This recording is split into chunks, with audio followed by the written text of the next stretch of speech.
Mheshimiwa Mwenyekiti, naomba kujua kwamba tuna barabara yetu na ndugu yangu Hamudi hapa ya kilomita 70.2 inayoanzia pale Mlandizi Mzenga mpaka Maneno Mango.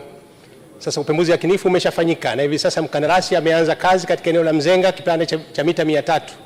Nini mpango wa serikali wa mwaka huu kuhakikisha katika bajeti ya mwaka huu kuongeza fedha itahakikisha barabara hiyo sasa tunafungua kipande cha Mlandizi mpaka Mzenga? Asante sana.